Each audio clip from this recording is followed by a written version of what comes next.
Yo, what's up? Holy back to back YouTube video. Big pro. I forgot to put that in at the start. Not much today. This is gonna be my second anterior day at this gym. The goal of today is to fix all of the form issues that I had last session from overshooting or undershooting, or just not having the right setups since I was trying everything out for the first time. So this session will be fixing that.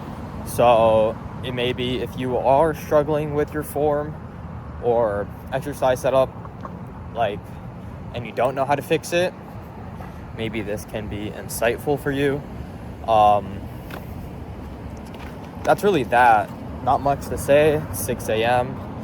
Though, one thing I was thinking about doing is starting off with questions that I got on the previous video. So if you guys have questions, I could answer them. Though I don't really have a good setup to pull up the questions while I'm walking, so I read a few beforehand, so I answer what I remember, which probably isn't much. The first one was, are you leaving a lot of reps in reserve? Why? The answer is, I wasn't really leaving any reps in reserve. If you look at it, you could maybe argue that some of them had 2 RIR, but say for my lateral raise, that's the one people were bringing up the most. That's one of the exercises where I overshot on. And if you think about what you're trying to do, right, shoulder abduction, if my form is breaking down so much that as with each rep progresses, the task is getting different and different because I can't move the weight, that just means I've already hit failure. It's like I'm contorting my body to a whole new exercise. Holy form breakdown. So yeah, if your form breaks down, that's failure. Even if your contraction speed doesn't slow, that in itself is indicative that you've hit failure. Same thing with a lat pull down. If you don't bring it down to your lips or chin, and now you're at the top of your forehead, you've still brought it down a lot. But just because you've lost that ROM, that's also indicative. Or if you start crunching, but you're also still bringing it down that far, that's also failure. What else? Big pro, what was the purpose of the glycerin? Look, yeah, I just used it as a sweetener.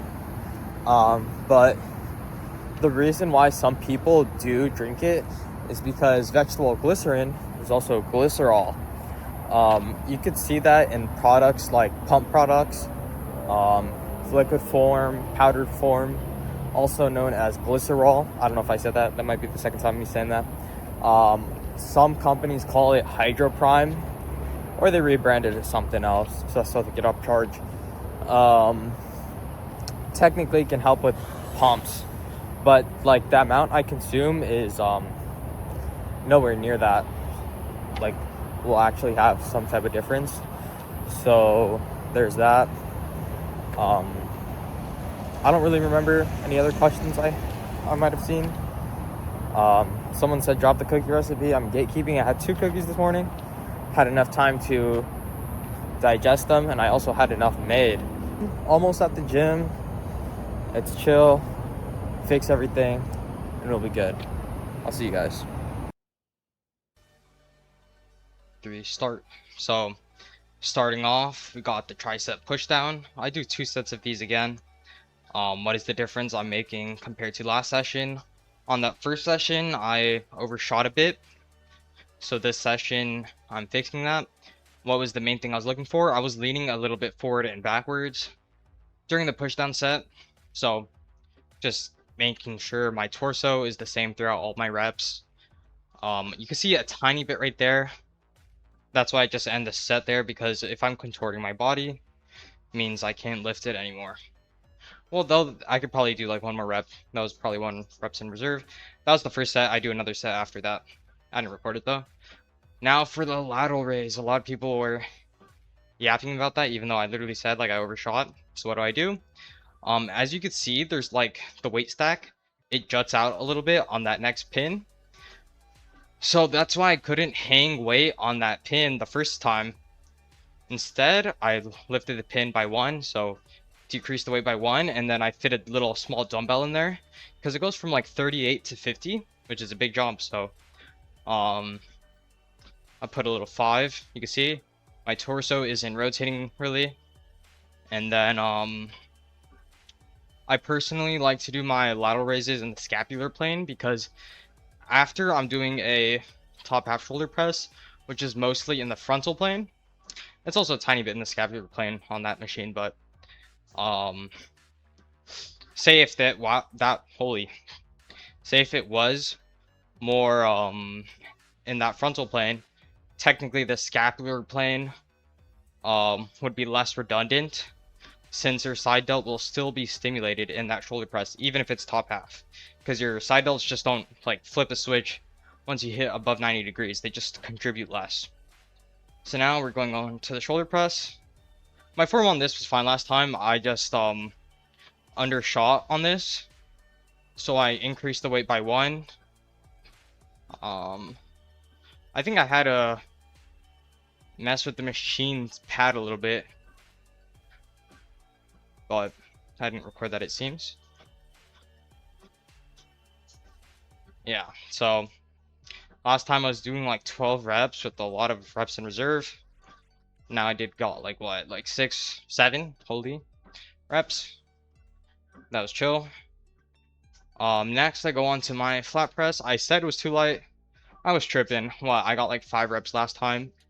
This time around I got 6 reps. So on things you are having good form on, just making sure you are able to keep that form while progressing, right?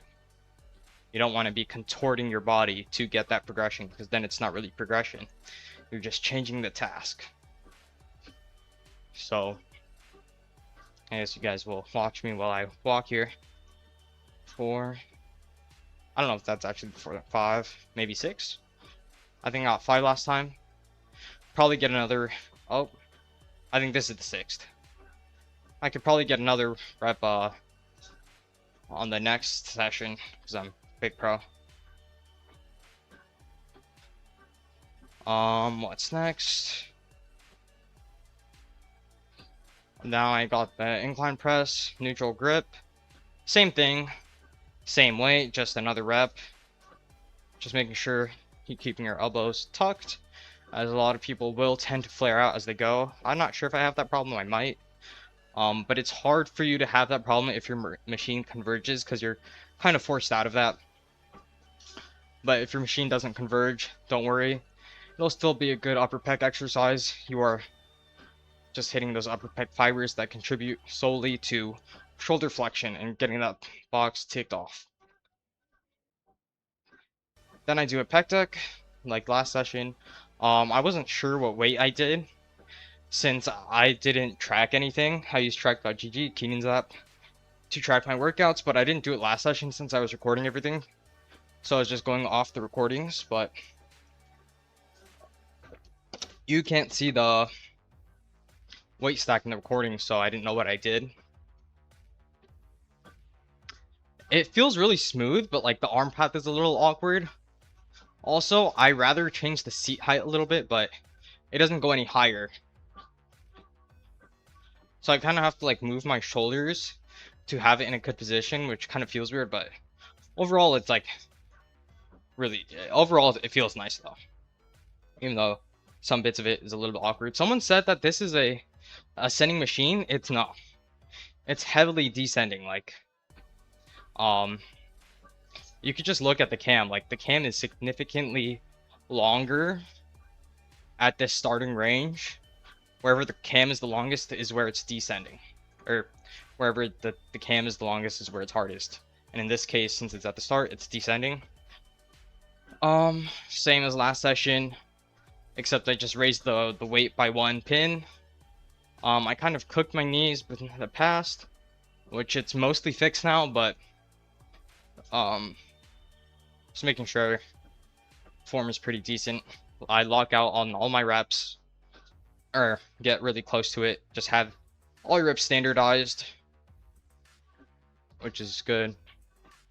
Yeah.